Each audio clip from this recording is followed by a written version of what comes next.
We are Squawking Dead, a podcast pulverizing episodes beyond the King Dead universe.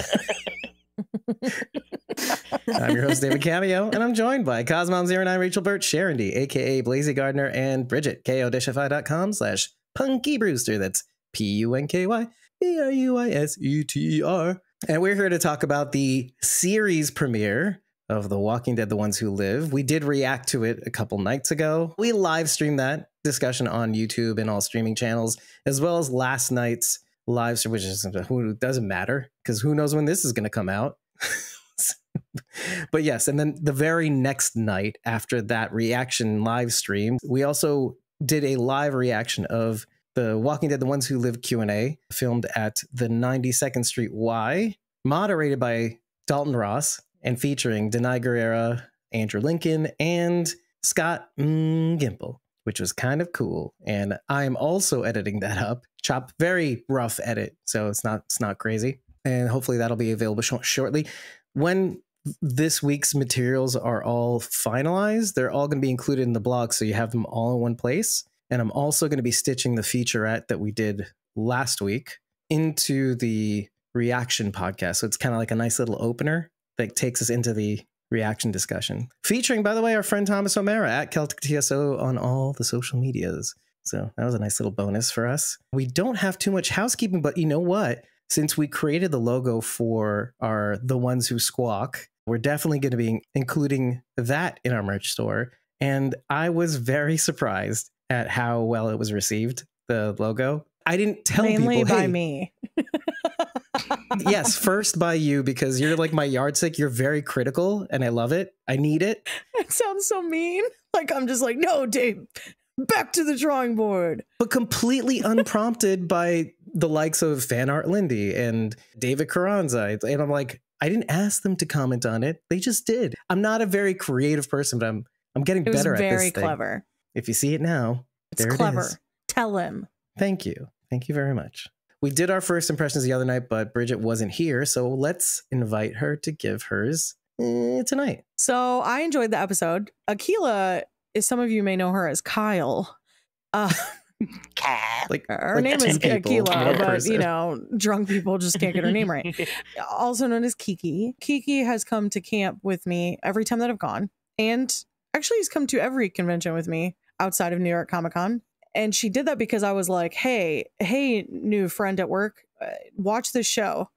And I made her watch all of The Walking Dead. It's like a Clockwork Orange. And she liked it. She liked it a lot. And so I was really thankful because I had somebody to talk to about it because I didn't have anybody to talk to about. And that was right around the time I met you guys. So then I did have people to talk to about it. But I've brought her with to every convention and she's really enjoyed herself. And she's also like flourished in a very different way because she does volunteer work now. And she really makes connections with the actors and they've really enjoyed getting to know her, which is really sweet to see. And so that's been really nice. But because, like in person or online?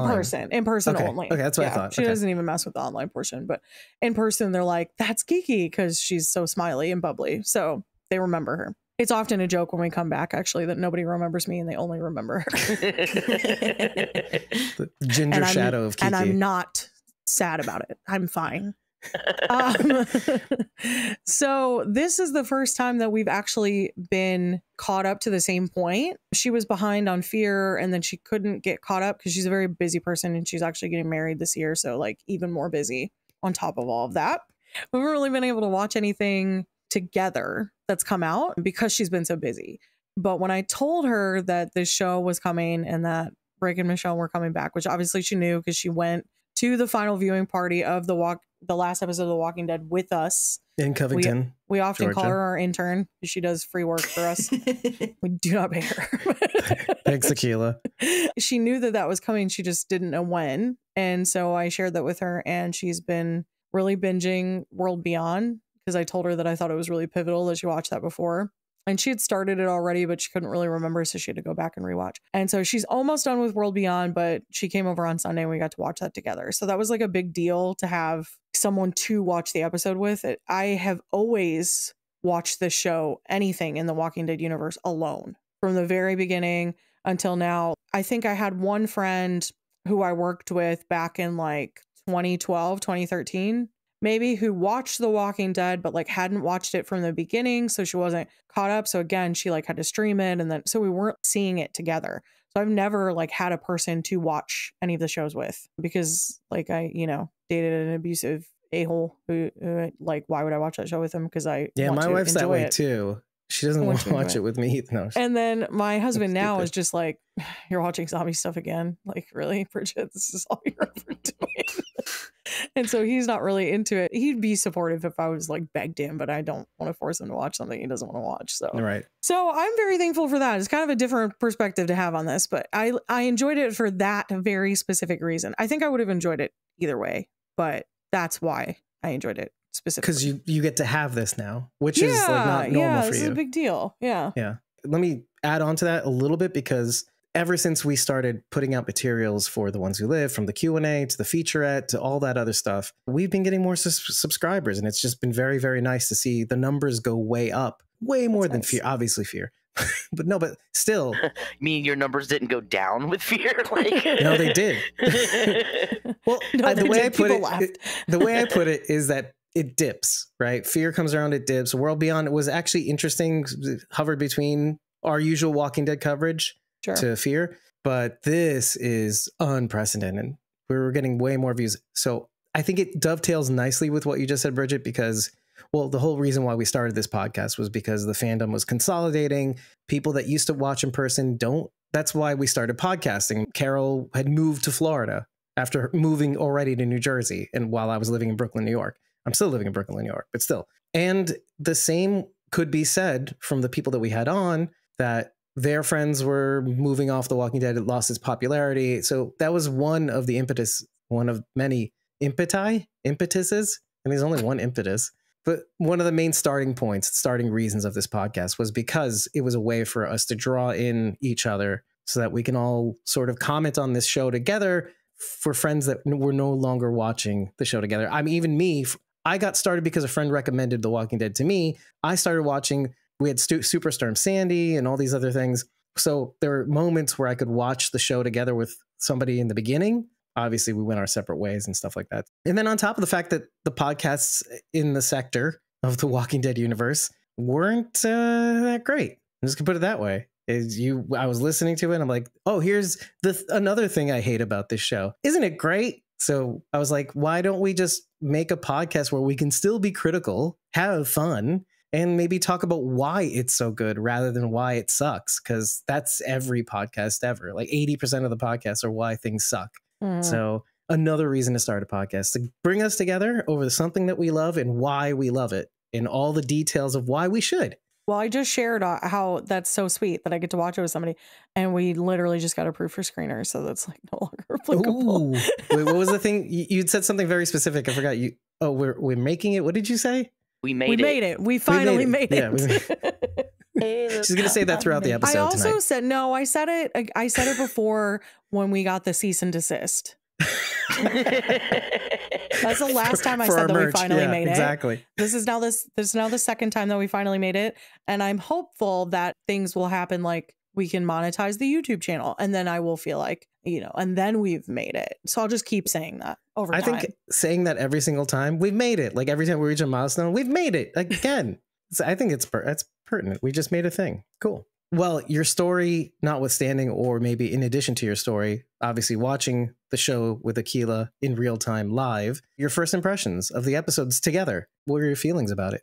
Well, there were like little things that I caught. And I think Rachel brought up a really good point when she said that she's more likely to notice stuff like that when you're with somebody else. So I was doing that thing where I was like looking and I would see something and then I'd like look over to see if she was reacting to it, which of course she wasn't, because she doesn't do a podcast. So she doesn't pay attention to like every little thing on the screen. I'm like, what was that? That looked an awful lot like the art of peace. Anyway, so we'll get to it. We might not. We already mentioned it the other night.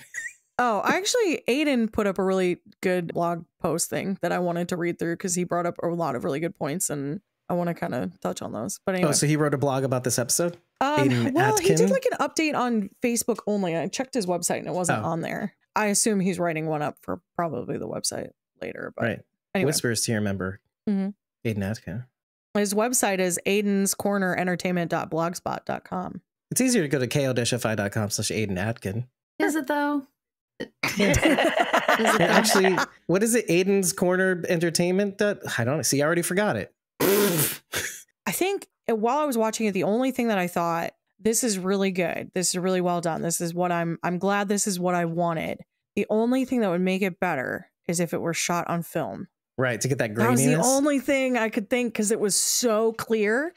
And I don't know. I'm just old. I think I'm just old because, like, I guarantee Gen Z and Gen Alpha isn't like, oh, it looks too high definition. Like, I can see it. It's like when you turn on an old tube TV and kids are like, oh, what does that sound? Like that it's buzz like the little, of the CRT, the vacuum tube. It's the high-pitched squealing that we've all come to be accustomed to. So we're like, oh, it's nothing. But they hear it and they're like, what is that? How could you watch this? Let me introduce you guys to dial-up. No thanks. I've met him. I don't He's like quite him. the pain in the butt. Yeah. So going off of that a little bit, first of all, the intro visuals, the title sequence visuals, seem to look a lot like, in some senses, Dead City, but it has an even more tube TV look in a sense. Like the skips and the jitters and the lines at the edges. The kind of rainbow halo. You can't quite get white or black, because doing that on a CRT, there's like a little rainbow halo on each, let's say, pixel, but it's not a pixel. But then also the music, of course, this was composed by Sam Ewing, who took over the score largely in the latter seasons of The Walking Dead. So he did the title sequence, but I found that it sounded a lot like the Dead City theme, but it wasn't the same composer, right? Did you guys feel the same way? I definitely got Dead City vibes from the from the opening. Did I say that? I meant Daryl Dixon. Sorry. The actual title sequence music sounded a lot like the Daryl Dixon-ish, that orchestral sense. I got more of a Dead City vibe from it. Yeah. Honestly, it's just kind of the vibe of the new, it's like the new phase. Yeah. Like you said, the Daryl Dixon music is orchestral, and I feel like that's a little different than Dead City and Rick, the Rick show. They have they have more of a harder edge, and it did have like a steady bass line. Daryl Dixon was very orchestral. Who, by the way, the guy who orchestrated the title sequence for Daryl Dixon is actually a guy from Brooklyn. I just looked it up because I wanted to see who did it. Yeah, I forgot his name is David something or other. It's not me, I promise. It's not me, but it's not David Cameo. Orchestri is his name. Yeah, that's right. It's not right at all. Of course, I have to update the blog to correct myself. Shame. Shane. In the title sequence opener, there is a map, and it has little X's all over it. There's CRP, Civic Republic Philadelphia, and then you can see Omaha in red, and you can see Portland in red, and then all over the map there's little dots. So I laid a map over that, and I figured out most of the cities that were highlighted. Oh, and most of them were capitals, but not all of them were capitals. So in the South, it's Savannah and Jacksonville and Orlando. If you move over to the West, you've got New Orleans. Michigan was Lansing. We had Montgomery, Alabama, Minneapolis, Des Moines, Oklahoma City, Dallas, Austin, Seattle, Helene, Montana, Salt Lake City, Sacramento, LA, Portland, Maine, and it was Rochester and Buffalo. I couldn't quite figure which one it was supposed to be, if it was supposed to be Rochester or Buffalo. Well, they're very far away from, they're on the map. They're where's in the map? Yeah, it was really hard to tell. They're pretty far away from each other, though. But I found it interesting that Savannah was on there, because that's where Fear was filmed, at least. Well, I think they'd said it. But yeah, they said it there too. And I thought it was interesting that Seattle was one of the, because it's pretty close to Portland. Yeah, and the labels on the X's are jump points. You gotta push in. I couldn't reach that. Yeah, I couldn't read that. You get a push in one of the sections, I think, and it says jump point or something like that. But we knew from Fear that some of those sites were drop sites. I think so. I think like Austin was a drop site, and that's one of the places that was marked on the map. All right, and we've seen some of these maps in more detail in World Beyond, where it actually shows what it is too. Like, this is a science with a symbol for science facility, or which again, another cool. And I'm going to say this out loud. I know Bridget's saying you have to watch Walking Dead World Beyond. I'm like, you don't have to, but it makes watching The Ones Who Live that much more fun. I'm going to compare that to everybody saying you don't have to watch Breaking Bad to watch Better Call Saul. And you didn't. You could watch Better Call Saul on its own, but watching Breaking Bad before gave you so much more information and depth, and you just knew more about what was going on. It made it so much better. Yeah. Yeah. It adds like just another dimension in your watch, essentially, which again, you don't have to appreciate the show. You could know of Saul and like it. So Aiden, his little list, the first one starts with the map, references the other spinoffs. So the main communities mentioned seen in the world beyond, as well as the nuclear fallout zone. That's depicted on that as well. I said that in the reaction video. I said that, yeah. I thought that was really interesting. Quite brightly put too. All the circles like, around the radiated area. Remember fear? Remember it? It exists. It's important. It exists. Guys. Which is why it's kind of weird to me that they didn't have anywhere in Virginia marked. DC was the closest. Oh, you know what? Let's jump to this point because half an hour before the end, I know that because that's where I ended my third watch. Okafor says basically to Rick, he calls him out and he says, I think of the dead all the time. He's reciting his own letter to Michonne, the letter that Michonne reads at the series finale, right at the end. We have to take a short break at this point because, as I also mentioned in the reaction video, I was going off of an impression I incorrectly had or maintained of the Walking Dead series finale, how both Rick and Michonne were reading each other's letters, when the truth of the matter is they were writing these letters, showing themselves and sometimes flipping back to the other person, which made me feel as though they were reading each other's letters when they really weren't. They were only reading their own letters. This was actually brightly pointed out by one of the comments to our reaction video made by @TNation96, which reads, Michonne wasn't reading Rick's letter, she was writing her own to her kids, and that's what's his face only left Rick Boots and the phone with the drawing on it. What's his face is Virgil, which we actually mention a little later on. I think it's important to mention these things because it's not only important to correct the record, leaving these things in shows you that we're not experts. We're just people who love watching a thing and are fairly intelligent, but even intelligent people make mistakes. So without further ado, I mention it because he also mentions something to the effect of, and I remember I just wrote this down too, he alludes to the fact that he knows about their community in essence, because there's not a lot of people named Michonne.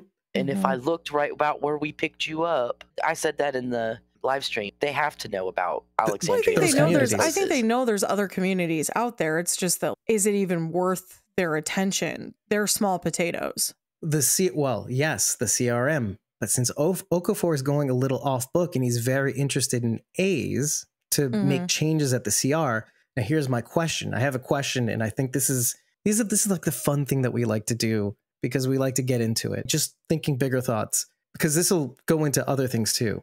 Is there somebody from his elite team or whatever? Is this just Thorne and him and Rick? Or has he embedded maybe one or maybe more persons in those communities? Because with all the hubbub of the Commonwealth, that during that entire period of time, that year, essentially, where they meshed and some people were in Alexandria, some people in the Commonwealth and all that stuff. And then they took over Alexandria. It was Outpost 22, right? Could one of the CRM soldiers, people, elite forces, spies, could they have embedded themselves in any of the communities to find out more information? Outpost 22 hasn't happened yet. Well, right. But either eventually, before, during, what do you guys think of that idea? Because if he knows that much, what does that mean? I get the feeling that Okafor has pretty much been with them since the beginning, right? Because instead of bombing Philadelphia, he went with the CRM. He bombed LA himself. And Atlanta. Did he also say something about New York City? No, not in the bombing I thought there was a third one. Okay, fine. He said, the third one was where he was going. And then and that was Philadelphia. Gotcha. But one thing I noticed was he said that he had bombed Philadelphia, the 4,000 Marines at the Lincoln Everfield or whatever. That is where he took them to tell them what he wanted to do. That was a football stadium that had been destroyed. Lincoln Everbank Field. That makes sense because of those underground tunnels. Those tunnels would be the stadium like grid work system. Yeah, okay, I'm understanding what you're saying. Okay, because you're saying he took both Rick and Thorne to talk about his plan. Right, where he had dropped the bombs in the stadium. Okay. That's cool. I didn't even dawn on me. But anyway, I get the feeling that he's been thinking about this for a while, that he's been wanting to change things. He doesn't like the way things are going, especially after Omaha. And I'm sure that Rick and Thorne are not the only people he has groomed. Now, are they in other communities? That I wouldn't know or say. But in the CRM, I bet you he's got other people. Yeah. Right. Well, and they also mentioned that 10% of the elite forces know what he's up to or know these kinds of things that he's planning. The ones with the blood red stripes on their uniforms, which I noticed when they got out of the helicopter at the very end, those guys had the blood red stripes. Rick even calls them out. He says, you guys go out with your Blackhawks. And if you notice, if you're on like a big enough screen or whatever it is, when the Blackhawks are leaving the pads, the missiles that they're carrying that Rick calls him out on, one of the sides of missiles is green and the other is blue. And if you remember from World Beyond,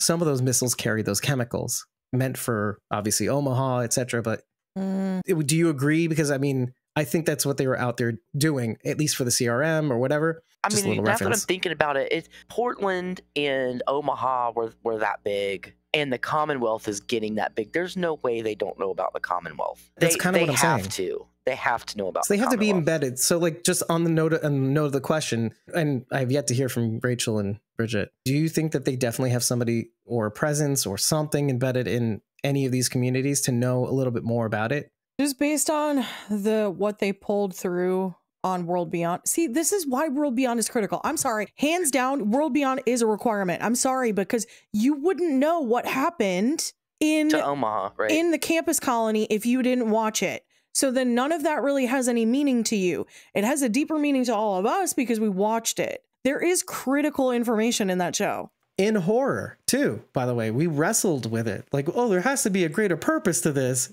So I just want to say that really quickly. The current time also is well after they took out the New York lab, right? Because that was like 10 and a half years after. And we're caught up to present time, which is 12, 13 years after. We're not caught up to present. We're caught up to the beginning of World Beyond. So Esteban actually, by the way, figures out... Oh, but there's a time jump. The time jump occurs maybe 2.5 years or 3 into the apocalypse, right? So the time jump on The Walking Dead. Because there's a time jump sort of in between where Fear Season 4 comes out, then The Bridge and all that stuff. 6-year time jump from there. Let's just say it's 9 years, right? Now back to The Walking Dead, The Ones Who Live. Esteban sees Rick inside the walls of the CR. It's like, hey, well, you're not here. You're on furlough. You don't have your consignee jacket, which means he's still within the 6-year period that consignees have before they can enter the city. Like, you're not on furlough. You're not, et cetera, et cetera. So even though Omaha just happened, is about to happen. Am I wrong or am I right? I'm not sure. Well, he's watching that when he's writing the letter. The last one. Yeah. And so when Omaha that happens before the time jump of him becoming a main soldier, Okafor's guy. Because after that happens, it goes to the time is now, the now time. And you're right. I'm sorry. There's a whole title card. Why did I think? Yeah, you're right. You're right. Yeah, I'm done. So where they are now, that's had to have happened. The World Beyond, and it would have. And remember, the World Beyond is 10 years static. Yeah. From the fall. What was the thing about the grasshopper with the spiky sides that the kid hid in? Could that be one of the art installations from the World Beyond? We had the art community that built the funky statues everywhere. Remember, they had the big funky statue outside of it? In Perimeter Colony. Yeah, that's what you're saying. Could that kid have been somewhere near the Perimeter Colony? Is that a piece of... too far? I don't think she could have walked that far. They were on a mission outside of the perimeter when he found that kid. Because he was like, we were on a mission to a chemical factory to pick stuff up. They were way far out. So could they have been up towards the New York area, and that was where they found her? I think that's way too far, though. I honestly don't think so, because you have to also remember she said that this grasshopper statue was in a museum, not outside. It was in a public installation. I don't think they were as far out as we think, though, because Esteban knew where that drainage pipe would lead. So that had to be part of his schematics. And probably part of the water reclamation system. Right, their system. But I think the key point is that that grasshopper statue was in the museum where they were hiding out, not in like some public installation. So I don't think it has any relation to Perimeter Colony. Plus, the distance is really far. Those installations in upstate New York, it's easily 4 or 5 hours away. Before we get too far away from it, there were 2 separate news reports, right? There was a news report about what happened in Omaha, and then there was a separate news report about what happened in New York. Because they specifically said hundreds of people were inside of a building, and then something happened inside the building, and we know that it was the kids blowing up the floor to get underneath. Omaha. So what they were reporting on was entirely on Omaha. They said 2 forces entering Omaha. The column, which we find out, they didn't say column, but I was thinking, say column. The humongous, gigantic horde entered in from 2 points. Yes. Now, the remaining people that survived before they didn't survive, they said they had reconnaissance of people entering a building to survive the blast. Yeah. But it was like a few hundred people. They weren't talking about the labs in New York. Okay. No. Okay. That when I heard that, I thought that's what they were talking about, was when they blew up the lab in New York. Right. No, that was Omaha. That was still Omaha. Yeah. Which is scary. Okay. I found a giant grasshopper sculpture in a museum, and it's in Boston. Boston? Huh. I don't know. I still think it's a stretch. There's also one in Salem, Oregon, but I don't think they went that far for sure. Right. I'll put it in the blog. Boston Science Museum. All right, let's file it away. We might come back again. One of the things I was thinking about the turbines, remember in Fear and I think another show. Anyway, we're talking about like how things go around and around. Like cycles. Right, cycles. Well, isn't that pretty much what the wind turbines are? Rick is stuck in the same circle over and over and over again. Loop. And that's why he's sitting there watching the turbines just go around and around. Well, and him trying to do the same thing over and over again in cycles, like every year he tries to escape.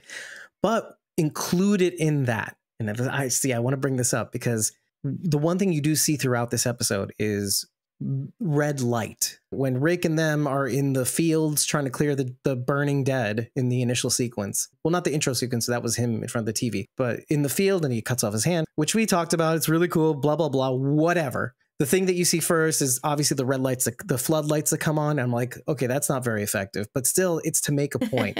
I'll get to it in a second. Then it's the red light on the soldiers' uniforms, the red stripes on the uniforms, burning red.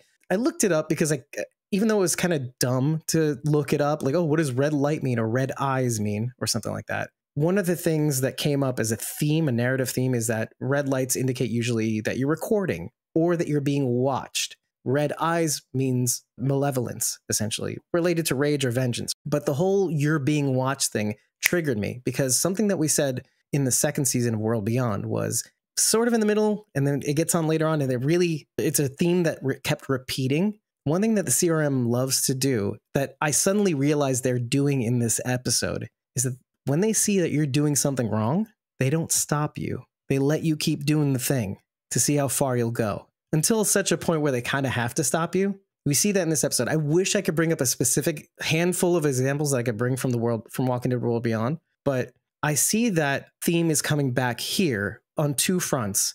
They sort of watch Rick try to escape and then eventually stop him. Okafor has read the 3rd escape attempt letter that he threw on the boat. He goes after Michonne, and he lets the letter go. He lets Michonne have the letter. This is something I wanted to talk about again, because why does he do that? Well, because he's trying to reform things. He's trying to change the way things are. Michonne is yet another A who can think for herself based on probably what the letter says and whatnot. But guess who's doing the same thing as Okafor and as most of the elites in CRM? Beale. He knew Rick would say no, even though he knows better. He's been watching. The theme of watching, the red dot, the eye, they're watching. Don't the windmills look like they're watching Rick? And he realizes they've been watching me the whole time. They've been reading my letters the whole time. They know everything. Well, we're led to believe that Kublick's apartment was bugged. Right. Why wouldn't they have bugged everything? Yeah. Yeah. So that's the thing. They let that happen. They let everything happen because all it is, they want to get all the info on all the people that are doing wrong. How you gain knowledge. Yeah, exactly. They're thinking people are going to do this anyway because people can't help themselves from trying to be free or free from authority, especially in a world like this. The Walking Dead universe allows you to be the person who meant to be.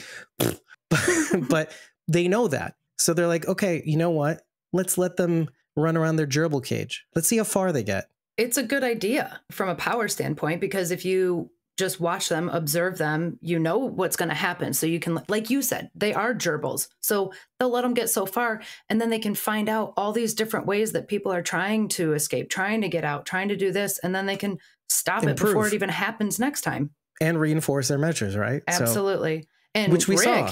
Rick is exceptionally good at it. So if they can stop him and plug all the holes he's creating, other people will be easy. And it's not only the fact that he's exceptional, right? But it's also the fact that they haven't encountered somebody who wanted to escape the CR or the CRM. Let's say he's a consignee, so technically CRM. Yeah, I'm going to say the same thing I did in our live watch. Clearly, Okafor has never watched The Walking Dead because Rick literally destroys everything he touches. Like, why would he? I don't understand why he wants Rick to help him lead anything. Do you know this guy? I think he sees a lot of himself in Rick. One of the things he says is to him and to Thorne is, if you could save the world, you would. Sure, I will give that to Rick. He does try. But much like Madison, it ends up in disaster every time. But that's in spite of himself. He does try. I will give him that. But it doesn't usually end well for him. For him, but not for other people. Well, maybe for other people. I don't know yet. No, Alexandria succeeded more after he was gone. Oh, God. Yeah. Well, but I wanted to get to Beale, though, because I think Beale knows about Okafor. You mean John Locke? No, I mean Major General Beale. The island told him. Mm-hmm. But no, do you guys agree with that? Do you think Beale just knows the whole game? He knows what Okafor is trying to do. He knows Rick has to say no. He basically says to Rick, I'll know. Look me in the eye, I'll know. Look me in the eye, Grimes. And he looks him in the eye. Something's so up. he knows something's up because, well, okay, here's the thing. You're in power, but you're not supposed to be in power any longer. Mm-hmm. But you've manufactured a situation in order to keep yourself there. Expand on that, because you're saying the thing, but you're not saying the thing, because we mentioned it the other night. Thing because maybe you didn't watch World Beyond. If you didn't, If you didn't watch World Beyond. See, here's the thing. Those of you who are sly enough to watch the title sequence might notice the fact that the same newspaper that we saw in World Beyond mentioning people wanting oversight on the CR. Actually, I wrote the title of the Civic Republic Tribune. Majority of CRC candidates call for oversight of the CRM. And you see the protest signs in the park where Esteban and Rick meet. This has to do with Transparency now. Right. Two different signs, one with the CR logo, CR lines of the three, whatever. And the other with like kind of the red stripes of the American flag or something. Anyway, so this is all about the 10-year plan that the Civic Republic worked out with the Civic Republic military, that the military would take over governance for the first 10 years until it finally hands off the government to the people, the CR. Well, and people are starting to get antsy because it feels like that's not happening. This is what Bridget's mentioning right now. So you manufacture a situation like Omaha, campus colony, and then you go, hey, you're not ready to take over. People are against us. Look, one of our 3 branches is completely destroyed. You wouldn't want that to happen here. You need us to be active. You need martial law. You love martial law. You love it. You love martial law. And so there are people in your upper echelon who know that you've manufactured this situation to maintain power because they had to be the ones to carry it out. I love that the press picks up on it and the military doesn't stop it. You can fault the CRM for a lot of things, but they're not like the Commonwealth who tried to squelch the press. And go after Connie. I was actually fearful when Esteban was like, I'm with a journalist. I was like, no. Right. No. And it's such but right. We immediately thought the same thing. Oh, he's with Connie, which I wouldn't hate, by the way. Which I couldn't tell, but I mean, you only saw her from behind and it kind of looked like maybe it could have been Connie. Hold on a second. You see him get up from a picnic blanket, and so like in that vague area, you can like kind of assume. I did not catch that. I didn't either. Maybe I will have to include a screenshot. Maybe I'm a liar. You might be a liar. I think so. I only watched it once. Maybe I'm a liar. Hold on, I'm going to ask you a real question. If that woman sort of kind of looked like you from behind, would you be mad at it? Look, that wasn't me in that picture. At that random booth at the camp. But would you want it to be? It was before I even knew you. Because okay, he's like a great this is what I was talking about, like about The Walking Dead, is like I love those little moments of humor that just break up some of the darkness, and it's just so I love this character. But we can agree, please don't die. I was just gonna say we can agree Esteban is gonna die. I don't want that to happen. Especially since he certainly did not give Rick any information. I don't either. And I will say this. I thought the same thing about Jerry, and he did not. Thank God. Especially Rachel was so worried. I was Like, so, it was really going to thought happen, Jerry long. was but it I didn't. was honestly, from the time Jerry was I did. introduced until the end of the series, I was constantly worried for Jerry's life. I'm 100% with you. I mean, we only, said as only much the in good early die seasons. young, right? I totally knew Jerry was Constantly. gonna go. Oh, you're married now? You're happy? You have children? Yeah. You're dead. He's exactly the character that they would take away from us, and we would all You have be so much to lose, you're devastated. dying. Exactly. I don't know anybody. I don't know anyone who doesn't love Jerry. Like, that would rock the entire community. It'd be a second I was Glenn. Oh, man. Honestly. How many times? I think maybe that's why they didn't do that. They got it out of their system early on. Anyway, Probably. But looping back to Esteban, it's been sort of significant amount of time, significant enough to be like, oh, I haven't seen you in a while, sort of situation. Yeah. He's not deputy water manager. He's now senior level, right? Mm-hmm. Mm-hmm. The first time he sees it, he's talking about, we got air conditioning, man. No more swamp ass. And then you go to him in the park and he's like, you get the sense that either being involved with the journalist or knowing how things work to how he got to senior level water manager gives him a sense of like how things run. And maybe that it's not all that it's cracked up to be. That's the sense that I got. Maybe that's kind of why he helps him, I think. Well, maybe. he says flat out, I get it. That's He what I mean. tells Rick, because I get it. isn't enough to go by, but you're like, I get what he's saying when he says I get it. Or he gets the fact that he's doing this for somebody that he loves, and now Esteban has someone that he loves. Mhm. And Exactly. if he were separated from this person, he would be trying just as hard to get back to them. Which makes That's sense. exactly It it. makes sense based Mhm. on the panel that we covered last night, the 92 why Denight says this is an epic love story and that's what we're trying to tell.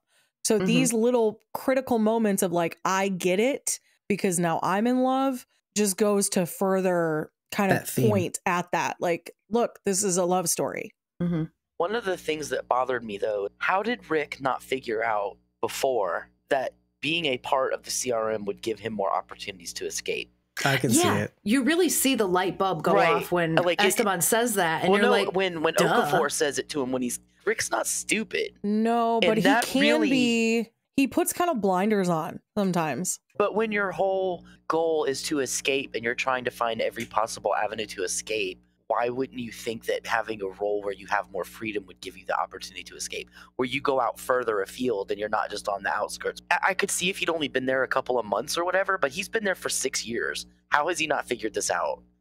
Yeah, that is long. I could see it going on even for the first couple years. The rage, the anger, the desperation outweighing anything else. But yeah, you're right. 6 years is a long time. when he has that conversation with Esteban, though, at that point, no, The because first one or the second one? the first conversation he has Okay. when Esteban, and he's like, today's my last day, I'm going over there. That's when he gives Rick the idea. He's like, you would have more freedom to try and escape while you're out there. And then you literally see You the see light bulb go off over Rick's head. Well, it's also staged by Okafor's conversation, which is an entry point I want to get into at some point to kind of really dig into Okafor. Yeah. But Okafor says, you think that being a consignee and staying on the, instead of working on getting towards the inside is your way of getting out? It's not. You think being on the outside will get you that much closer to escaping? No. Why would you say that? If not for the fact that maybe he's saying sort of slyly, and I'll get to why, that your only way out is through getting in. And Rick's, he's at this point, he's like, I just cut off my hand. I'm very frustrated and angry. And he's like, you think you're my friend? No, get out of here, Okafor. You're a dirty idiot. So then he talks to Esteban, and that's why he staged the conversation so the lights can go on when he speaks to Esteban, a guy he likes, right? Mm-hmm. Okafor is that dummy. Like, why do you keep following me? You're my friend in high places. Get off of me. Anyway, but why I want to talk about this is because, again, one of the things that we said in the reaction video, I said, was that Okafor to me seems like the character that just sticks with me because he believes in Rick so hardcore, believes in this idea that he has of reforming the CRM so hardcore. That specific idea, to spell it out, is that, and to kind of call Sharon D out and saying, you're right, A's think for themselves, A's are leaders, A's are people that other people follow, so they gotta go. Well, he wants to change that. He wants to get people from the outside, Okafor, because they have this experience. So that some of these people that have lived so long aren't completely awful, and they might have valuable leadership experience that they can bring in, because these are people who probably want to save the world because they've worked so hard to save whatever community they're in, whatever. So these A's could be valuable at the CRM to reform it. Because he says specifically, and this is something we've heard in The Walking Dead World Beyond, in the first season even. What does Huck say? Where you got to be the monster to kill monsters, right? You got to do bad to do good. That's what I was going to say earlier with your question that you asked me. Is there people planted in other communities? They did it with Huck, so they probably did it with other people. I was going to bring that up, but then we got off on Thank you. Perfect. And by the way, both Lieutenant Colonel Kublik and Okafor, they're both lieutenant colonels too. So they're in that echelon. Do you know what happens when you kill all the people who were leaders instead of bringing them into your army? Fold. You get the dipshits that you had in Fear Season 7 that get blown up by a cannonball. She just can't stop. Seriously. It's Like, for real, you get the... Like, what kind of army are you going to have if you kill all the intelligent, self-thinking people off? And what doesn't make any sense is they're not even following that logic, Sharondy. They brought in Jadis. Jadis was leading a community. She invented a theatrical language in order to further bond them together. And you're telling me she's supposed to be a bee? Are you kidding me? Well, so this brings up the bigger question that we kind of addressed, but we said, okay, we're going to set this aside. Is Jadis the chicken or the egg? Was she originally part of this project and then joined the junkyard gang? Did you notice her grinder in the flashback sequences that Rick was having? Yes. The house, the orange light, the this, the that, and then there was Jadis's grinder was in there too. Yep, I did. This see is in that. the very beginning? It's right after he and Michonne had their second meeting when he was like, maybe I Putting a should come ring? back with a ring or something like that, and then it disappeared. And then there were a bunch of flashes, like the house burning. Then there was something and else. Michonne's on fire. That's that one, the last one, right? The last dream sequence? As he goes out of that scene, they're flashing through different scenes, and one of them was Jadis's grinder down, and it might have been at the beginning too. I just happened to notice it. Yeah, I at the thought end. I saw it in the beginning. You're saying Jadis's grinder, but I'm thinking coffee grinder. You're talking about the one specifically meat in grinder. the junkyard Yeah, where the all meat her people grinder. fell into. Okay, Yeah. okay. Fell I'm like, oh. into. Rick was in her apartment drinking coffee. How dare he? That's what I was thinking. I'm like, oh no, it's the meat.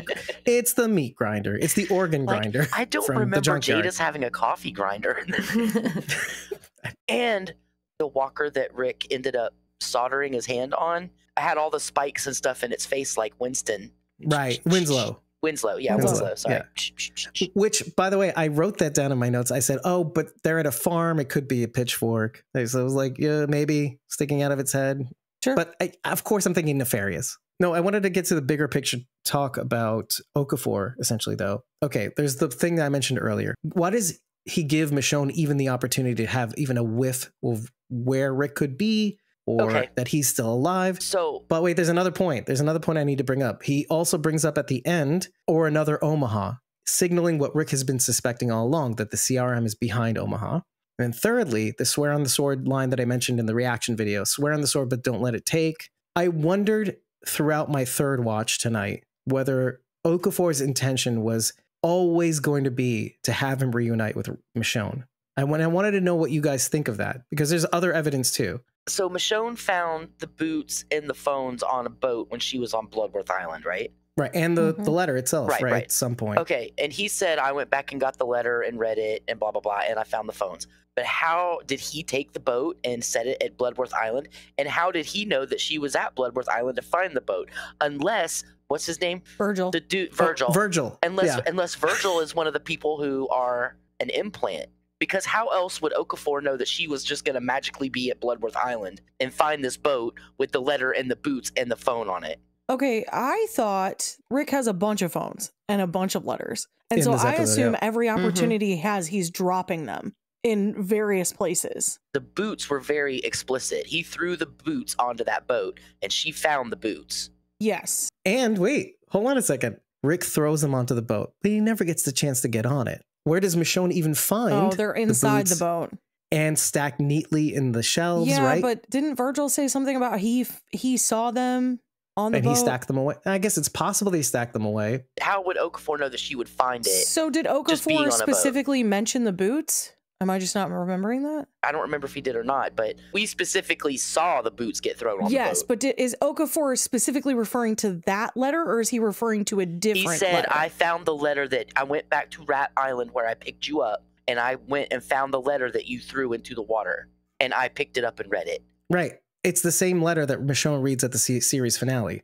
So he went and found the letter, and I guess whatever was on the boat or whatever. But how did the boat get to Bloodworth Island, and how did they know she would find it at Bloodworth Island? So here's the thing. That's interesting. I don't think he did. I think he left it to chance. I'm fine with that. I just love the fact that he read the letter, put it back in the bottle, threw it out into the ocean for her to find. Because you have to remember that the letter was not obviously not included with the boots and the iPhone. She gets the iPhone with her and Judith and the boots, but the letter comes much later on in her travels, which we might actually even see, by the way. So we might actually get to that point where she finds the letter. If he was still in Philadelphia when he got picked up, then there is a water route that goes from the river that runs through Philadelphia to Bloodworth Island. So the boat could have floated there. Sure. Yeah, But, of course. Yeah, sure. Right. But if he was just doing it for chance, that's a pretty Okay. that's Interesting chance. Okay. that's pretty Bear with me a moment here, because this is what I thought happened. So the shoes and the phone go onto the boat.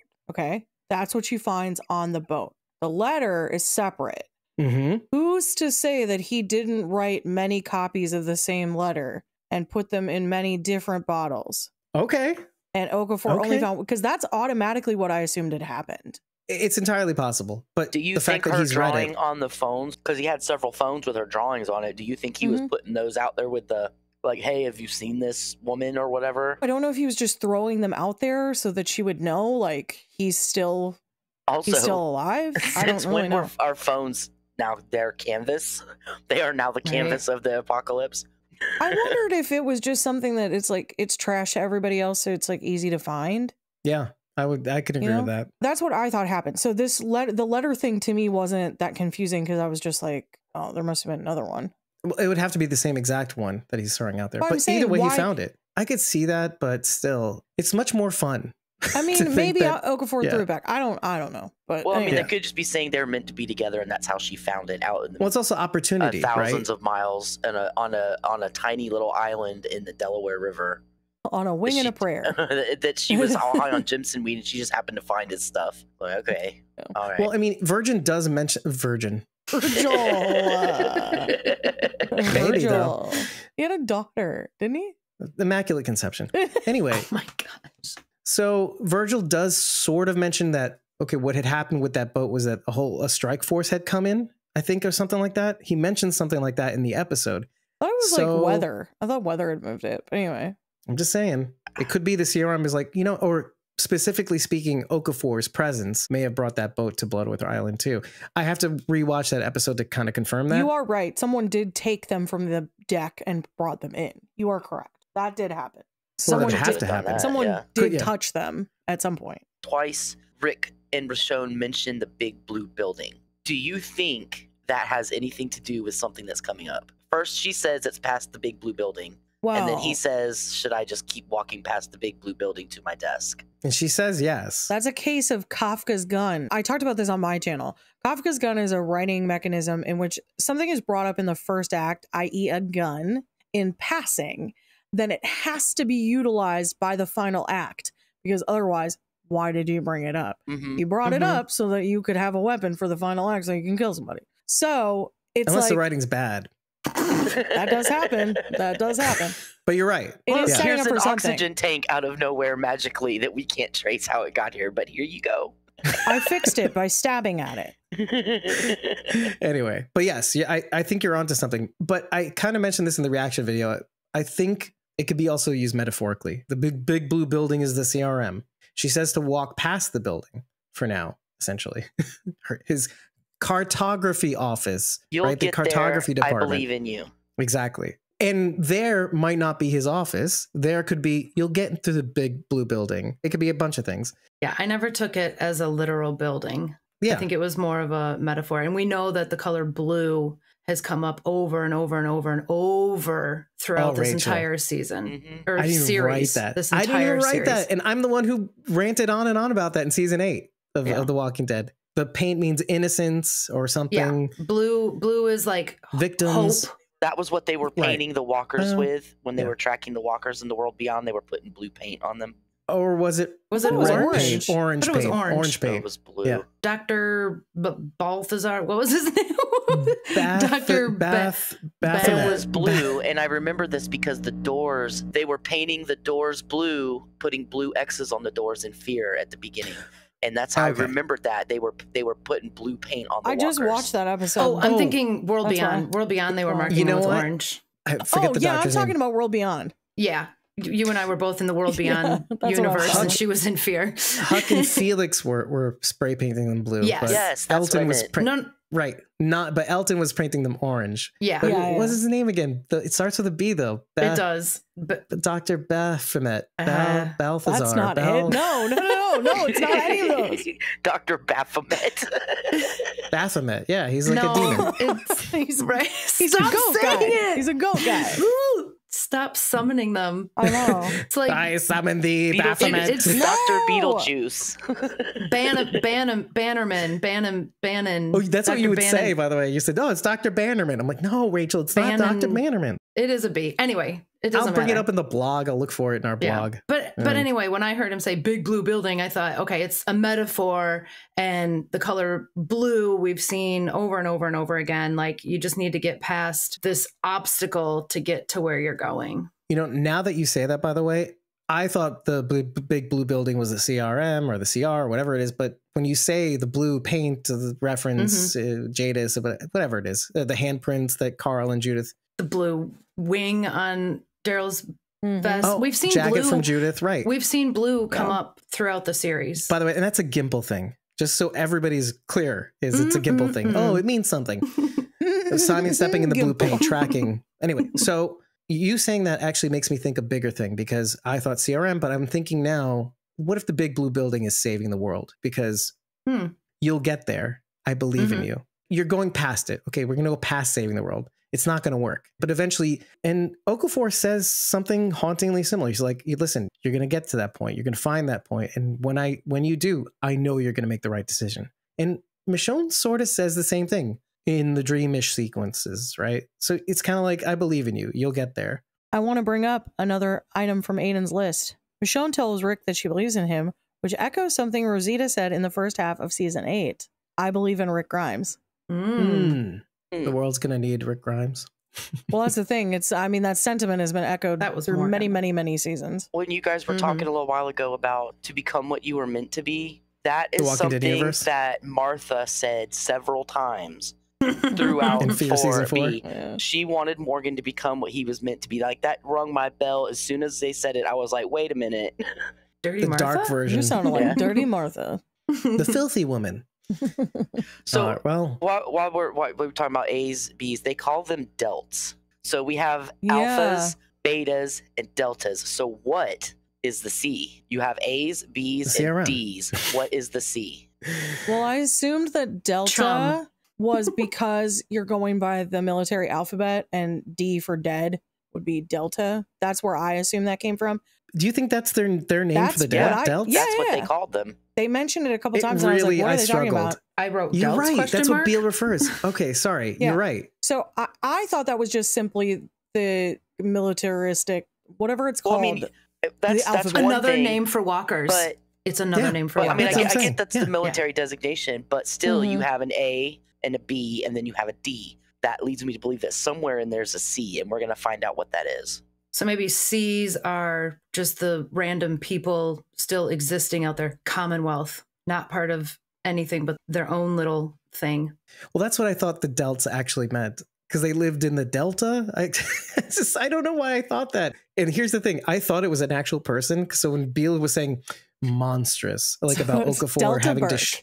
That's who it was talking about, Delta Burke. I wasn't thinking quite that, but I was thinking like kind of like racist. All sort of you thing. Like, young people, ugh, just go look up delts. Delta Burke and designing women, and it's Don't going do to it. change your life. It's not worth it.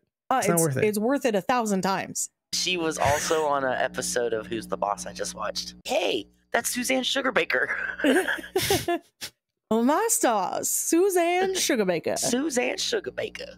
Rachel, do you know what this is? I got nothing. Wait. You don't know You never- Delta I do Burke? know You it. never I've watched seen- Designing Women? Are you I've serious? seen Designing Women, and then I turned it off because I was a boy. It's not for no. me. Rachel, It's like you're a Southern woman. Golden Girls. I told you she's Yeah. not. Yeah, That's yeah, not yeah. right. Southern Golden Girls. Does anyone die? Well, if it makes you That's the feel clip. better, a lot of them are dead now. Yeah. No. Sorry. The story about Rick's dad is very much like the story about John's dad. How John's dad did the wrong thing for the right reason, just like Rick's dad did the wrong thing for the right reasons. Shut the up. True. I do love that story, and I love it even more that it came from Andrew Lincoln. He like was sort of ad-libbing the line in probably the writer's room or whatever he was doing, maybe even in the scene. That transcended not just that scene, but it also was in between the dream sequence. You saw frames of him looking down at the stairs and the burning and the exterior of his farm and the fire in the distance, etc. I just enjoyed it because you still know so little about these characters from the before time. You only know who they are now, which, yes, that's super gratifying. And that's why we all secretly wish that like a zombie apocalypse would happen so we could completely reinvent ourselves and be like the people we're meant to be or whatever. But it is nice to get this like little bit of information that you never had before that just really speaks a lot to the kind of family that Rick grew up in and who he is as a person, who he would have had to have been growing up. There's some givens then with that. Like if you know that he was a farmer's kid, he had to work hard. He would have had to do chores. His work ethic would have been probably pretty impeccable as a result. There's like these little pieces that you get. And that he knew suffering. Yeah. Also. Yeah. Hardship, rather, I should say. Has it ever been confirmed? I know we've talked about it a lot, but has it ever been confirmed or denied that Rick had any siblings? So he did. In the letter. Funny, you should bring that up. He talks about a brother, right? I have it right here, obviously, and I will just mention Robin did this. This is Robin Overton's work. Oh. So it's the picture of Rick and baby Carl walking, and then the letter that Carl writes. I was gonna say, I wonder if that's a picture of them walking on his dad's farm in the before times. Oh, maybe. Oh no, his dad passed when he was very young, though. But they still might have had the right. They could have had the farm. Might have had the farm. Yeah, they could have had the farm. Oh, maybe, yeah, sure. The thing that I took away from that story he was telling in the helicopter was he was coming down the stairs quietly as to not wake his family, leading me to believe that there was more people in the house than just his parents, because otherwise he would have said my parents. I like that it's nebulous, to say my though, family. They can always like insert it later, like, oh yeah, that's what I meant. Yeah, there were the other people. Yeah, still a little open ended. Well, and then I started thinking, like, has he mentioned? I feel like he's mentioned a brother at some that's point. What Bridget's getting to, because in the letter that Carl writes to Rick. By the way, this memory, just so you know, you told me about the walks we used to take when I was 3. You holding my hand around the neighborhood all the way to Ross's farm. So it was the Ross family's farm. But he mentioned something about hanging out at this like community center. Uncle Danny, I thought was somewhere. It's not. It's actually not in here. In here, it's Aunt Evie. I don't. Sister? Auntie or Lori's sister. Lori's sister. Okay, yeah, that's true. I forget she exists. I don't see anything about like but birthday parties at Aunt Evie's or something? I swore he mentioned an uncle. Yeah, I thought so too. And or I like assumed it was Rick's brother. Anyway, I mean, I always felt like they were leaving that kind of open-ended so that if they wanted to do the alien, they could. Jeffrey Grimes in Paris, essentially. Yeah. Barcelona, Dave. Barcelona. Barcelona? Yeah. France. Sorry, corrected. I always say France, though, because you know what? We talked a lot about it during the Daryl coverage, because there are some very reminiscent pieces. Maybe that's why it was lodged in my brain, because I knew we had talked about it, but I couldn't remember if it was ever like Danny, confirmed on the show ever. But that was what I noticed about the story. Well, I did want to go back to the question, though. So you've had some time to think about it. Do you think Okafor had meant for Rick, and because he mentions that 1 or maybe 2 people can save the world, essentially he says this during their training or something, when he's learning about the elite stuff and they're going back and forth between Thorne and learning the books and stuff like that and jogging and whatnot. He mentions that like 1 or 2 people can save the world, 1 or maybe 2 people. They'll end up doing the right thing when the moment comes. Okay, so he could be meaning Rick and Thorne, but he could also mean his whole modus operandi was to always get Rick and Michonne back together. I wondered about that, but I want to know what you guys think, because it feels like this character might live on a little further than we take him for. Oh, I definitely think his message and his presence is going to be felt throughout the rest of these episodes. I've had a little bit of time to think about it, and I think Okafor's playing, the long game, right? And if he meant for Michonne to find those letters or even eventually find Rick, then Okafor probably thought he could eventually recruit these people to be on his side in this eventual change or takeover, whatever. And the more people, the more allies he has on his side, he has a better chance, right? Because it's about numbers. Now, I don't know, because I'm trying to think very quickly here because timelines and if he knows about the Commonwealth, but does he know our group's connection to Commonwealth now? Because that kind of happened after Michonne left. So if he's really only tracking Michonne, he might not know that our group has a connection to the Commonwealth, which would be an even bigger ally for him in this fight against change. I think he's more interested in it. Well, let's just say that he even knows about the Commonwealth. Let's just say, do they seem like the kind of people that would be the A's that he would need to change the CRM? Let's just think directly about the people who inhabit their whole modus operandi is be what you were before. Be just survive, just do the thing you were before. Just, don't think for yourself. None of the previous leaders of the Commonwealth I would consider good leaders. Pamela. Exactly. No. Pamela. You can just rule that out by inference. Right. The only one who might possibly would be Mercer. Yeah. Thank you. That's what I was trying to go. I thought you knew. We're thinking the same thing, and I was going to let you say it. Yeah. All I could think was Michael James Shaw was all that was coming in. I couldn't think of his name. But Mercer would be an excellent ally for Okafor, right? I mean, he's a soldier. Yes, he thinks for himself, but he still is a soldier. I think Mercer has been playing that game because he has been towing the line up until it came time to not toe the line. Right. Exactly. So he might even see eye to eye with what Okafor is trying to do. I don't think he was a follower. I think he's always been a leader. He led his men, but he was a follower until it was necessary to not be a follower anymore. So he's always Right. He agreed until he saw the corruption. He always had the ability to be the leader. He just didn't use it until the time came to use it. Right. Nobody in the Commonwealth, even Mercer, up until a point, thought for themselves. So I think it rules the Commonwealth out by default. Now, they could be following Alexandria. They could be following remains of Hilltop. Except for Lance. Lance had thought for himself. Josh. Yes. But was he the kind of person that Okafor would want to have on his team? No. Exactly. No. Right. Because he wasn't see, it's like the opposite, right? Mercer was a leader, but was still a follower. Lance was a leader, but nobody would follow him. Right. Lance didn't want to save the world. No, Lance wanted to pat his own pocket. He just wanted power. Exactly. He would burn down the kingdom if it meant he could be king of the ashes, right? Yes. And he sort of somewhat says that to Carol in a way, like we could lead together. I could follow you. Do you think that Okafor's modus operandi, yes, it could have been to bring yet another A like Rick in, like Michonne, but do you think that his whole plan was to get Rick to Michonne in the end by way of joining his cause? No. I think he used Michonne as a leverage. You need to join, or if you run away, I know where to find you, and I'm going to find your girl too. And I could have erased her. I could have erased you. Right. I don't think he wants.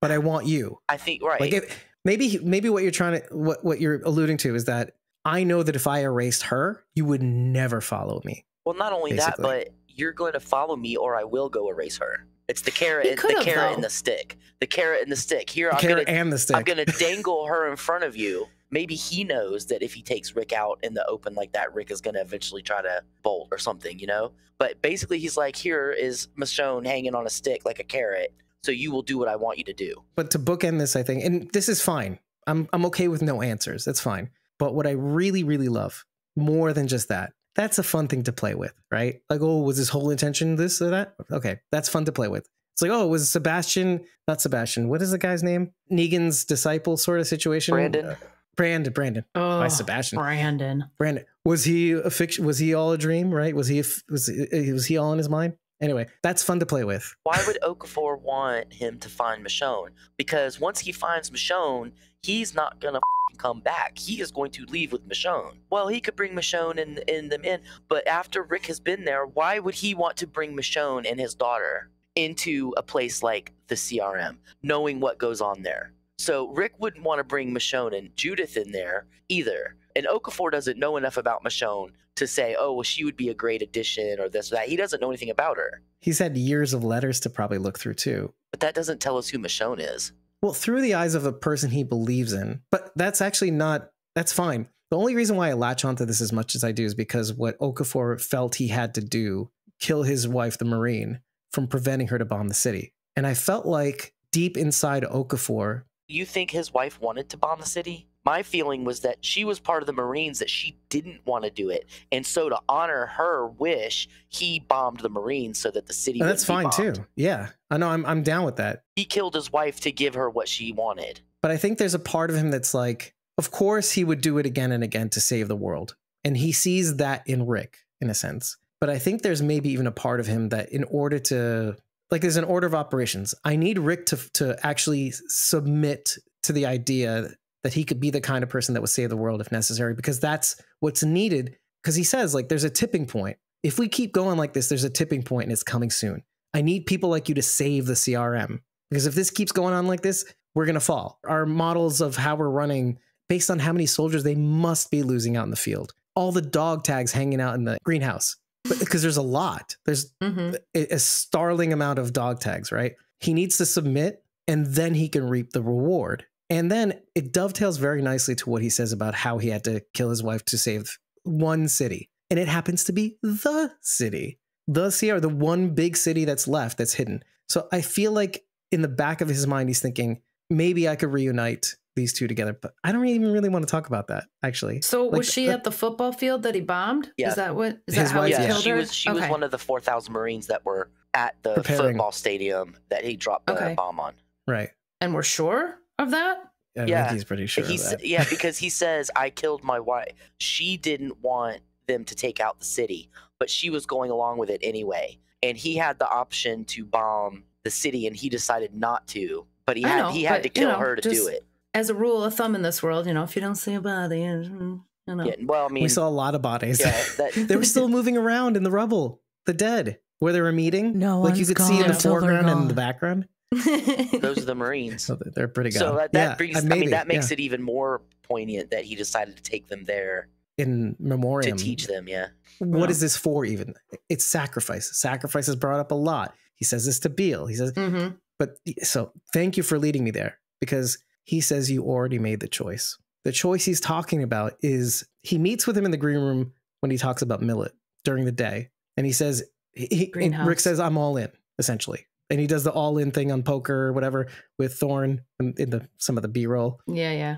So he says, is this your choice? When he comes back at night and tries to kill Okafor, he says, you already made the choice. But what we're all thinking, I think maybe, is what he did at the bridge. You already sacrificed yourself to save your wife and child and all the people you love. You sacrificed your vision of the future, which is what the bridge was, to save people, to do the right thing. Make it count. Make it mean something. And it dovetails very nicely to what Thorne says earlier. They're not gone. We're gone. We made the choice. Yeah. I love this show. I love this show. It just, boop, boop, boop, dots connect. It's like we are the Walking Dead. They're not gone. We're gone. We made the sacrifice. But no one's gone until they're gone. Maybe. Believe a little longer. Okafor also says, is this the end and the start? Rick says that. Well, or he says, Okafor says, is this the end? Or is this the end so you can start? Or something like that. Which is, the end is the beginning. They just rephrased it. Yeah. I'll take it. Rick does repeat it back in a way. When Rick is reading the letter out loud, towards the end, he says, I don't see the dead, or trees, or sky, or water. So what that made me think about was at the end of Lord of the Rings, when Frodo was going to the Grey Havens. He tells Sam, I can't taste the water, I can't see it. So what this is Frodo sacrificed himself to save the Shire. Exactly. That's what I mean. He's accepting the fact that I made a sacrifice and I have to make it count. So it has to mean something more than what I feel is the ring to Rick is the responsibility of keeping everyone alive. So he's carried this ring and it has changed him to the point that he can't see anything other than this tunnel vision he's got. I can't see anything anymore. It's all dead to me because of this responsibility and this care that I've had to carry for so long. And even though I might save this world, it's not going to be saved for me. I sacrificed anything I was going to get out of this world. It's not going to be saved for me. It's going to be saved for the people I love and care about. Right. AKA all y'all. But what I really like is that Thorne kind of alludes to this. They're not gone. We're gone. And she says, I would shoot you and I wouldn't miss, even though she covers for him a little later or earlier. No, later. He says this, Later. Yeah, later. Yeah. And this is said by many people along the way. You shouldn't even be here. You shouldn't even be alive. Were it not for the fact that we existed to pick you up from the helicopter for your sacrifice, like, you should have died on that bridge. Done. But we invested in you. We need you to make that sacrifice count. Means something even more than it originally intended. But they kind of reiterate that if you keep trying to go after Michonne and Judith, you'll get yourself killed and you'll erase them. It'll make your sacrifice have meant not only just nothing, but you will have undone the very people you were trying to save, at least. Because we'd have to erase you and them and anybody else connected to them. Only if he finds them. But he alluded to the fact he's already found them and their community. There's only so many Michonnes. What an odd name. What a unique name. Or something he says like that. He is very ominous. It is a unique name, but at that time, she's not with a community. She's not with anybody. She's on her own. She's out there doing the thing by herself. So the only person they would come across is her. She's with King Bach. Is it Bach or Batch? I thought it was Bach. Okay, it's King Bach. And Brita Wool. And Brita. Which we'll see very soon, by the way. What? Right? Well, I mean, they're on the show, is what I'm saying. No, they're on the show. They're in the cast. It's Dr. Bavelar, by the way. Bavelar. I was From World close. Beyond. I said Balthazar. I was close. I said Baphomet. Baphomet.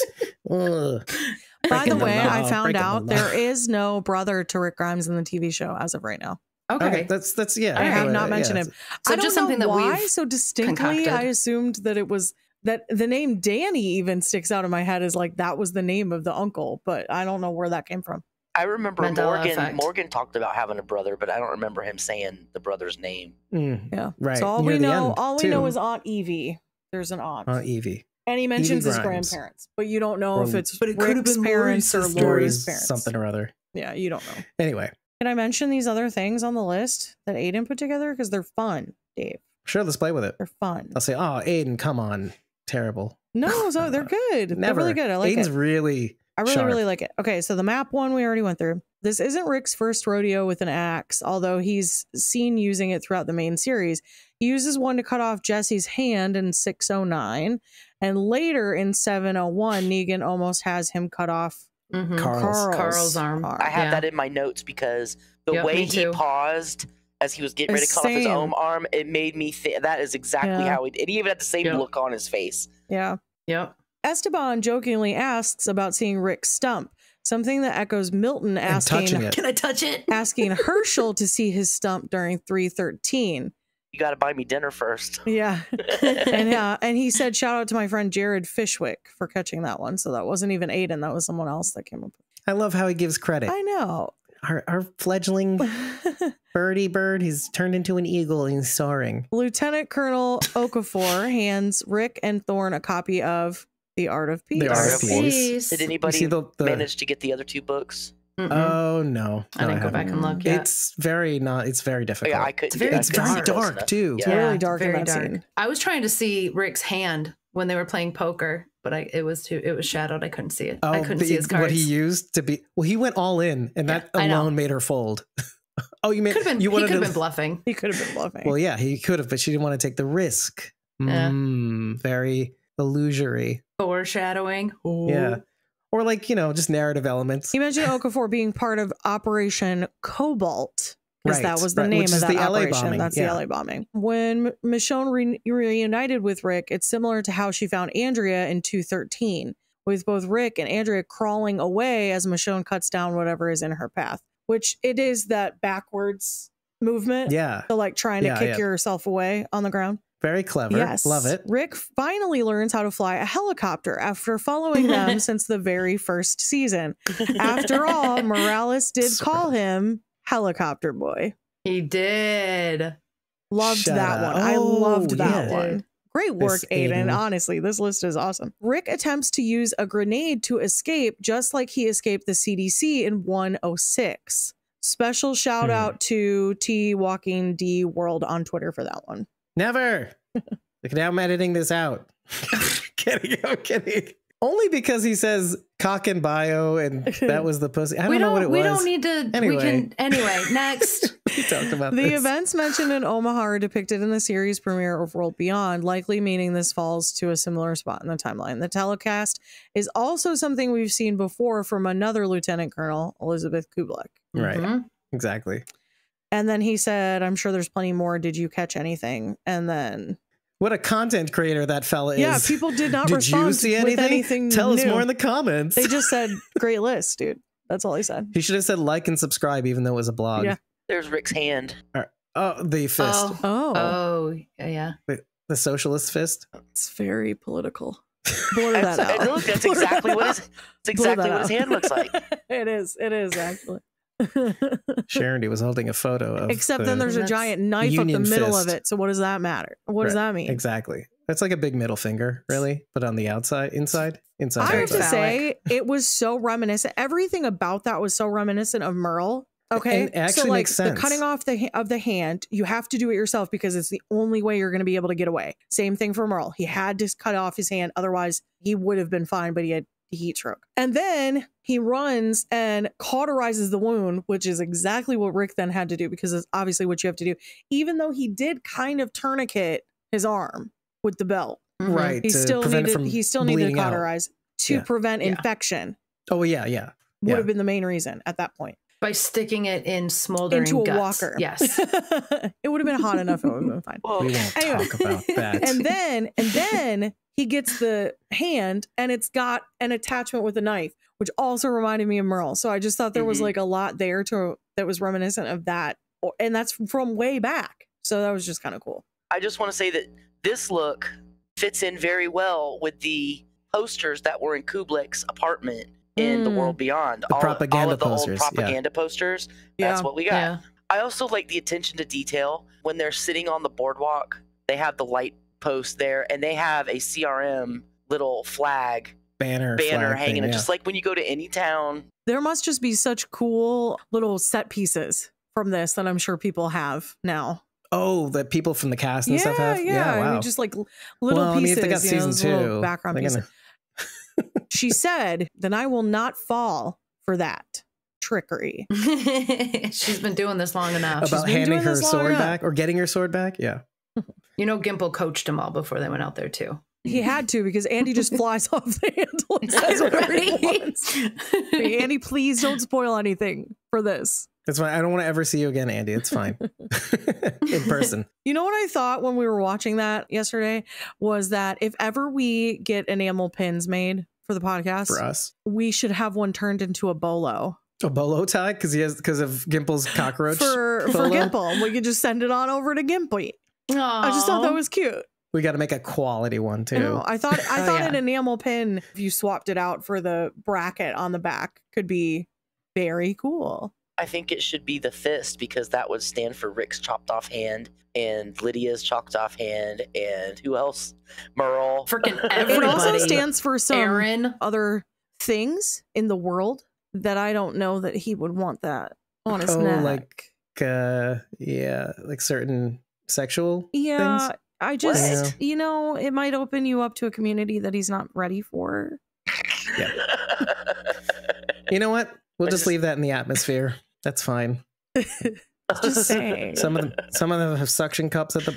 Anyway, So- moving on. Anyway, Okafor, the etymology of the name Okafor. Ooh, interesting. That's always fun. So Lieutenant Colonel Okafor, it means a boy born on the Afor day. This is from the Igbo people from Nigeria. They're largely Christians. Their calendar is a very interesting one. They have 13 months in their calendar. There are 7 weeks in a month, and there are 4 days in every week. They often name children after the day of the week in which they were born. So Okafor means a boy that was born in the Afor day, which is usually the first day of the month, but it's the 3rd day of the week. Another interesting fact about their calendar is that though it is 4 days in every week, there is an extra day that they tack on at the end of the year for that week. So That is just- so confusing. just to get the math right. And their 4 days of the week are the 4 different market days, essentially. It's very fascinating. Now, you know, Mikey always said that we're so extra and we come up with meanings that they didn't even intend. So here you go. I looked up other new characters' names just to see. Oh, wait. Just to One see. more thing. You mentioned Aikido earlier, right? They're learning about the art of peace. What are they doing when they're training? They're training in Aikido. They're doing the flips and all those things in training, Thorn and Rick. Mhm. And it could be pre-war and post-war Aikido too, because pre-war is deadly, post-war is defense. So we've got two other characters real quick that I looked up. Pearl, Thorn is Thorn's first name, Pearl. Pearl, which means precious, whereas Thorn is literally, the root is sweet. It's Swedish and it's torn and it's a thorn bush. Oh, you took us on a journey with just that word. It's like sweet, precious angel baby. So you're saying sweet bush? No, that wasn't what I was saying at all. I think she's precious. It's kind of like Precious. Sour Patch Kids. Yeah. Like first they're I sour, get it. then they're sweet. Well, like a rose too, right? I mean, you get the sweet Well, smelling, thorn bush or rose beautiful- bush. Right. Yeah. Exactly. Esteban is Esteban Garcia. Okay. And Esteban is actually a variation of Stephen, and it's derived from the Greek name Stephanos, meaning crown or garland. For kings. Yes. Well, he is the manager of He's the water king, and power. Senior Lord. manager. king of water and power. He's the king of the water. And Garcia is a surname. The name actually originates from a Germanic name, Gerard, weirdly, meaning brave spear or hard spear. That's what she said. So we got the fist thing. Yeah. Gibble should No That definitely seems not to be a have. real thing. No Anyway, wonder it his just- girlfriend is over there. It's almost like the king's spear, I guess would be like a Right. proper translation of that. You just keep digging that hole with the hard spear. No, I'm not. You guys are dirty. Yes, Your yes, minds you are in are. the gutter. Yes, you I'm are. just saying the Filthy. words. By the way, we should note that Bridget just came back from Bible study too. So I did. just want to drop a pin in that to enhance the funny. Well, we gotta corrupt the incorruptible. Baphomet. No. Sorry. Dr. Baphomet. Oh, I don't like that guy. I don't like that guy. What was his so name, much though? funny. Balthazar. Bavelar. Babylon. Oh, she Come did it on. again. Balthazar. Come on. No, she didn't say Bannerman. So we progress inches. What was it? Braverman? Bannerman? What was it? You just- Bavelar. Bavelar. Bavelar. We just said Bavelar. it. I know. I forgot that quick. Bezoar. We're saying so now many you're just B making names. things up. No, I'm not. That's fine. Who knows what a Bezoar is? A Bezor? You mean? Is that how you say it? I know what a Bezor is. Yeah. Is that a Pokemon? No, No, it's a lump that forms in your stomach after undigested food. This is It's a Pokemon. It's a magic. has to be it's extracted a by magic surgery. It's not one stone. of them Pokemon. No, you It's read definitely Harry not Potter. a magic stone. Read Harry Potter. It's a magic No, stone taken out of a Bezors ghost are stomach. real. Yeah. It's gross. Ugh. But not a kidney stone. No. I mean, sort of, Like but a not. super It's in your kidney tummy. stone. It's in your tummy, tum-tum. Like a stone in stummy your stone? stomach. Yeah, Stummy basically. A stummy stone. stone. It's a stummy stone. Oh my gosh. Uh-oh. You know what happened? We're dumber after Dumber dark. after guys.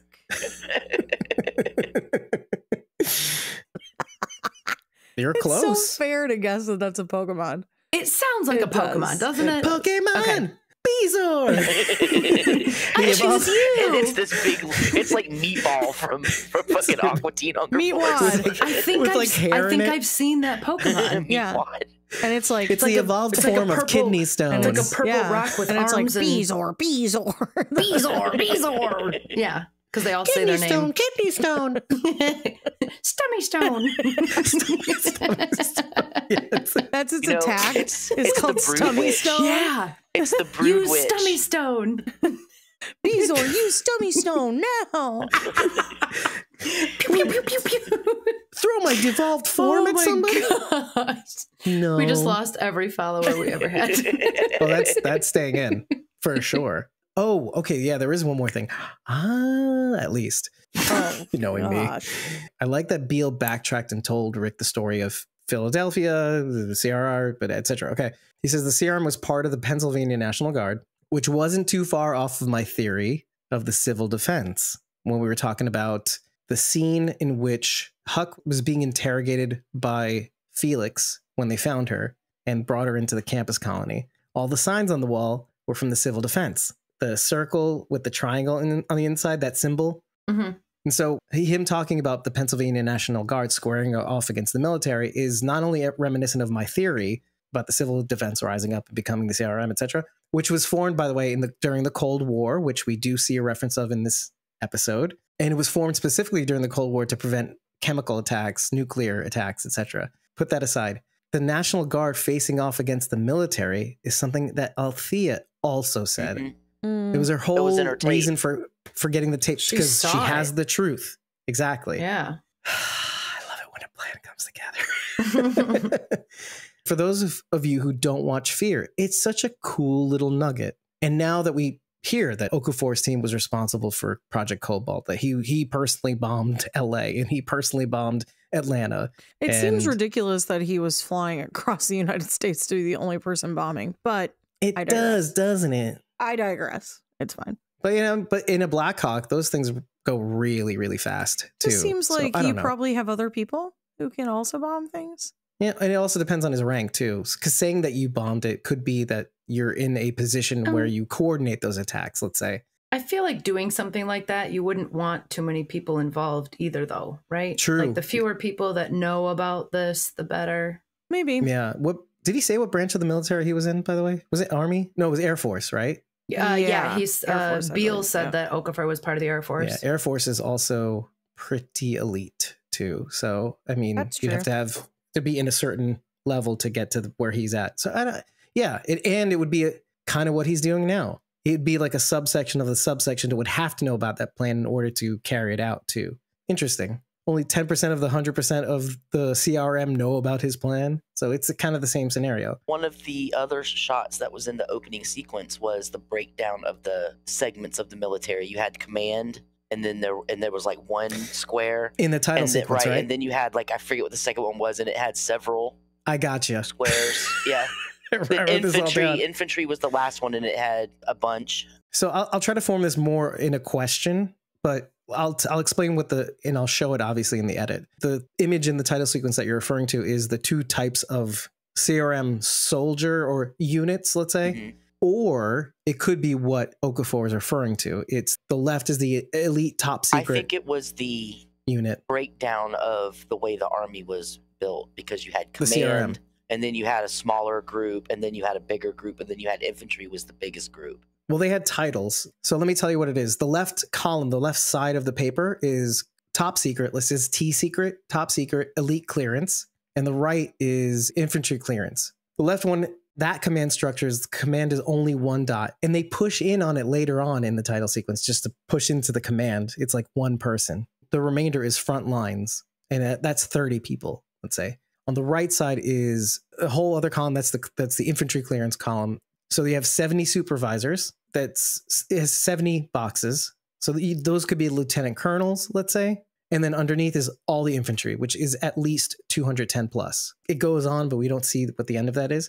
But it could mean that this is the command on the left elite part. That could be Beale. Let's say he's at the top, Major General. Could also be Okafor and his elite people and how many people are involved, that 10%. Greg, and if you even do the math, does that add up? 31? Could. Yeah, 31 of 210. It could, and that paper could go on to have 310. So 31, 310, 10% of the military only know about his ideas. Wait, are you saying there's only 310 people in the military? Well, those are units too. Right. So that could represent the whole. Yeah, that's each a unit. Is probably 100 people or something like that. Yeah. One last question. Do you think there's any significance to the combination number that Esteban told Rick? What was it again? I was thinking about that too. 4399. That was gonna be part of my research that I failed to do today. But I was gonna look more into those numbers. Well, there's more numbers. In the title sequence, you see like what I thought was samples on a shelf. And they have like distinct lettering that you really can't read, but on the shelf, there's two sets of numbers. I should bring it up and I'll throw the picture up on the screen for the people on the audio podcast. It might get lost on you, but one of the images in the title sequence is, I think it's probably when they show Scott Gimple, by the way, too. So to make that even more frustrating, try to guess what this is. So the samples on the shelf, the top of the shelf has the following numbers. It's 7730-42-069. On the bottom part of the shelf, where the samples are or behind or whatever. It says lot pod -1-36X. Don't know what it means. There's no reason that I would think that we would ever be able to find it, but it's worth knowing. It looked like samples. It could be DVDs. All you could see was the spine of it, so you didn't really know what it was. I say that only because of our World Beyond experience. There's Project Votus, which happened early on, if you remember right, which is still in the air. I hate this show. I hate these shows. But we love doing this. 5 minutes ago, you were like, I love this show. I hate this show. I love this show. But it's like, I hate to love it. Exactly. It Listen, doesn't spell depressive. out anything. That's what I was trying to find out. But What the doesn't spell out? 99, because it's 99, it can't spell anything out. Your choices are W, X, Y, Z. Yeah. Well, you're trying to do like a gematria thing or like a alpha decoder? That's D. What is it for the alphabet? D. Yeah, I was thinking like dates for some reason. BC. Like 1943 and 1999. Like if anything significant had happened in April 3rd, 99. 99. Project Votus. It's happening. It's happening. Anyway, that's when Project Votus occurred, right? Remember? No. It's fine. It was a Saturday. Okay. Wait, if you type it into a calculator and then flip it upside down, It spells, no. It's it spells H-E-L-L. boobs. spells boobs. It spells Bezo. yeah, it spells Bezor. 4399 spells Jez. Right back to the fist again. God. 4399, the #1 song was Do You Believe That I'm Still Alive? It was You mean believed. Life After Love with Cher, not Mo Collins's version during our interview, which, you know, you have to kind of remind the audience why that's funny. Because we interviewed Mo and she's hilarious. She sang that. It was hilarious. Thank you. She sang it to us. And you laughed for like 15 minutes, which I had to cut down to 5. Oh, you suck. Hey, I left a third of it in. It's not enough. It Well, diminishes thanks to me, just the how interview is funny an it hour was. long instead of an hour and 30 minutes. Because Well, 30 minutes of us laughing is worth it. Listen, you'd get more than Blue Cat 4399.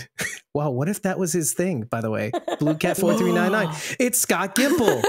No, You laughed too no. loud. Scott Gimple's calling us out. Gimpy. What a jerk. Do you guys have any thoughts about why Okafor brings up millet?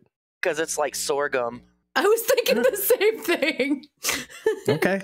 It's 4399 was the friends we made along the way. The whole time. The friends we made along the way. Dave did not get it. I'm not getting it. Dave did not get it. I did not get it. So anyway, Exactly. Thank you. millet, when I worked at a pet store, is what we would feed the birds. It came on like a string and we'd stick it in the bird cage and that's what they would. It was like a treat. It was It's like chicken feed. bird snack. Now, I did look into that, and the only thing that I could figure out with millet is that it has a high amount of B vitamins and does contribute to longevity because of the tannins, I think is what they said. So essentially, if you can get it just right, okay, you'll have people that have energy and could live longer, etc. This is the idea of like a future. It's mostly found in cereal foods too. It has some negative side effects that I read. I just can't remember exactly what they were. Something about things staying in your system. It's not a widely used food for humans. Grain, right? Yeah. Exactly. Whatever it is that is inside millet, even if you cook it off, it's still there. So I forget what it is exactly. I didn't want to look into it too. I just wanted to see if you thought there was anything to that. So you're saying the serum are birds? Millet is just one letter off from mullet, which means Eugene is going to show up. Maybe that's where Professor T.S. Eliot. T.L. Ellis? Wait, T.S. Elliot. Eliot. T.S. Ellis? That's what I said. T.L. Ellis? Ellis. T. Brooks T. Ellis. Brooks Ellis. yeah. Yeah. T. Brooks That's what it Ellis. T.S. Eliot. Hey, I got there. Listen, T.S. like Eliot. Frodo, it was a long, Oh, that was so long cute. and windy That was journey. so cute. Dave, not She's all a those who poetry wander are nerd. lost. You know, but this is total side note, by the way, when we were in Saranac last week, we saw a shop that was titled There and Back Again. Oh, that's Mhm. cute. Isn't that cute? That was the name that Bilbo gave his book that he was writing book, after The right. Hobbit. I thought that was just kind of cute. And it's just a total side note since we're bringing it up so much in this episode. See, I think Okafor is Gandalf, and he's going to come back as Okafor. He can't come back as Okafor the White. Please cut I that was part gonna out. say he's coming back Okay, as the okay. White. No, now that it's I'm Okafor the. Okay, let's rewrite The this part. beige. Just All I'm right. actually- Okafor the beige. the gray. The gray. Let's call that rock bottom. Actually, he's Okafor the Splat. Oh. So that would make Rest General in Beale peace, Okafor. the Balrog. No, he'd be Saruman, right? I don't know, whatever. The Maybe. eye, the all-seeing eye. No, that's Sauron. But real talk, what was your impression of Okafor? Do you think he was a bad guy? Or No, No. was he I even mostly a wrote it- noble good I guy? even wrote in my notes, Okafor equals good. Yeah, okay. It's right there in his name. Okay. Yeah, okay. Okay for M.A. Aquari. okay 4399. I'll look at what does it mean? That's it. We're done. Anyway. We're done. Yeah, that's it. We're done. So shall I do it for the first time in a long time? If you like what you heard, head over to ratethispodcast.com/squawkingdead. 5 stars and an eggplant is all we need to know that you love us, but tell us what you liked. Tell us what you didn't like. But remember to tell us after every episode. It really, really, really helps. And if you really like what we're doing and you want to join the fun, all you need to do is head over to either ko-fi.com/squawkingdead or patreon.com/squawkingdead. You don't have to buy us a coffee on Ko-fi, and you don't have to join a membership tier on either Ko-fi or Patreon. We just ask you to follow so you can get our recording schedules. Following is free. Joining our recording sessions is also free, but you're not going to know our schedules unless you follow either Ko-fi or Patreon. But if you're interested in supporting us, you can tip us for 30 days of supporter back content like the unedited episode recordings and the pre-squawk insights, which is my copious amount of notes. Or you can join a membership tier for as little as $1 a month and get Discord access. Actually, I misspoke because today I just made it possible for those of you who tip us to join our Discord. You get the most basic of channels, but you get that much closer to us. You'll have permanent Discord access whenever you tip us as well. Obviously, if you're in the Walkers, Whispers, or Survivors tiers, you'll have access to further channels. Like Whispers will get channels that relate to our Jackbox games, so you'll know when we're recording, so you can join us on stream. And Survivors, of course, the top tier, which I just opened a few more slots for because we lost a few along the way, can join us on stream while we break down these episodes. You can join us with your own insights. So consider that. I've been your host, David Cameo, and I was joined by Cosmom09 Rachel Burt, Sharon D, aka Blazy Gardner, and Bridget, ko-fi.com/punkybrewster. That's PUNKYBRUISETER. And by the way, I've missed all of you in the audience. I love all of you hosts, and I can't wait to do this again. I love seeing you every night. Every night. Let's do some more. I want to be the very best. Like no one Best ever there was. ever was. To catch them is my real test. To train them is my cause. That is not what I thought you were going to sing. Pokemon. Good night, guys. We'll see you later. Bye. Jump to downloads.